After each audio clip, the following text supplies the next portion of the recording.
O Indonesië, mijn geboorteland, het mooiste eiland waar de zon heet brandt.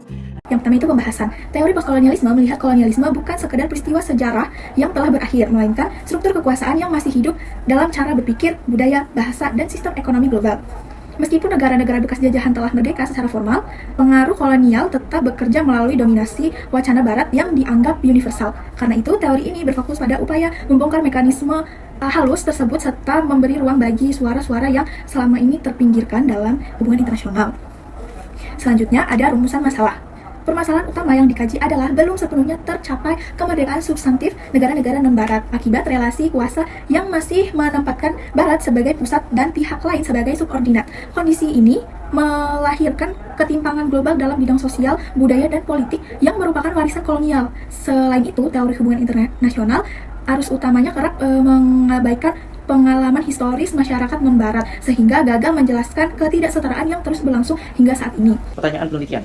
Penelitian ini berfokus pada pemahaman teori postkolonialisme sebagai pendekatan kritis untuk melihat bagaimana kolonialisme tidak hanya menjadi peristiwa pada masa lalu, tetapi masih mempengaruhi kehidupan pada saat ini dalam bidang sosial, budaya, politik, dan terutama produksi pengetahuan di negara-negara bekas jajahan. Tulisan ini juga mengkaji pemikiran para pemikir HI dalam mengkritik dominasi serta hegemon barat. Oleh karena itu, pertanyaan penelitian dalam tulisan ini bersifat konseptual dan digunakan sebagai kerangka analisis untuk memahami relasi kuasa dan ketimpangan dalam hubungan internasional kontemporer. Lalu terdapat batas penelitian. Pada pembahasan dalam penelitian ini dibatasi pada teori postkolonialisme sebagai pendekatan konseptual dalam studi hubungan internasional. Analisis difokuskan pada gagasan tokoh-tokoh utama tanpa membahas sejarah kolonialisme secara spesifik maupun menganalisis kebijakan negara secara empiris. Fokus utama tetap pada keberlanjutan pengaruh kolonialisme dalam ranah sosial, budaya, dan produksi pengetahuan. Izinkan saya di sini untuk menjelaskan tujuan dan penelitian. Penelitian ini bertujuan untuk memahami bahwa kolonialisme ini bukan hanya peristiwa sejarah yang sudah selesai, tetapi masih terus berlanjut dalam bentuk yang lebih halus seperti dalam bentuk budaya, bahasa, dan produksi pengetahuan. Selain itu, penelitian ini ingin mengkritisi teori dari hubungan internasional, yaitu arus utama yang selama ini cenderung berpusat pada perspektif barat dan mengabaikan pengalaman negara-negara non-barat. Adapun manfaat dari penelitian ini adalah untuk membuka bagaimana cara pandang yang lebih adil dan kritisi dalam melihat hubungan internasional dengan memberikan ruang bagi suara-suara yang selama ini terpinggirkan, khususnya masyarakat di negara bekas penjajah. Contohnya seperti masyarakat di Indonesia. Penelitian ini juga diharapkan dapat meningkatkan kesadaran akademis agar kita tidak menerima teori barat sebagai satu-satunya kebenaran. Tinjauan pustakanya, pendekatan postkolonialisme melihat bahwa kolonialisme tidak berhenti setelah penjajahan formal, tetapi berlanjut melalui relasi kuasa dalam budaya, pengetahuan, dan juga representasi. Sistem internasional dianggap tidak netral karena dibentuk oleh warisan kolonial yang menempatkan barat sebagai pusat dan dunia non-barat itu sebagai yang lain. Tokoh penting seperti Edward Said menjelaskan orientalisme sebagai cara barat membangun citra timur untuk melegitimasi dominasi.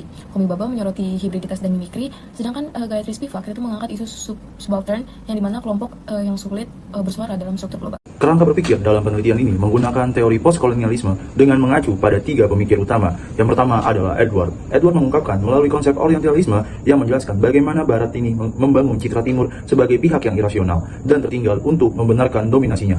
Yang kedua adalah Homi Bhabha.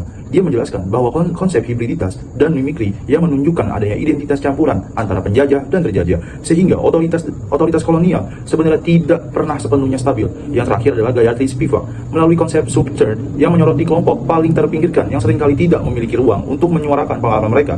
Melalui 3 konsep ini, penelitian ini menganalisis bagaimana relasi kuasa kolonial masih bekerja hingga saat ini, terutama dalam sistem pengetahuan dan kepentingan global.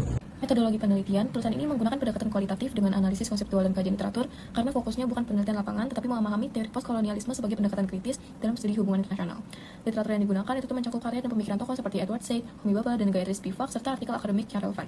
Analisis dilakukan secara deskriptif analitik untuk menjelaskan konsep dan asumsi utama postkolonialisme serta menunjukkan relevansinya dalam membaca relasi kuasa, ketimpangan, dan dominasi wacana barat dalam sistem internasional. Pembahasan kali ini yaitu pendekatan postkolonialisme yang dimana memiliki karakteristik utama yang membedakannya dari pendekatan-pendekatan arus utama dalam studi hubungan internasional seperti realisme dan liberalisme. Jika pendekatan konvensional cenderung berfokus pada negara sebagai aktor rasional, kepentingan nasional, serta distribusi kekuasaan material, maka postkolonialisme itu justru menaruh perhatian pada aspek-aspek yang sering terpinggirkan seperti sejarah kolonial, konstruksi identitas, terus representasi budaya, serta produksi pengetahuan.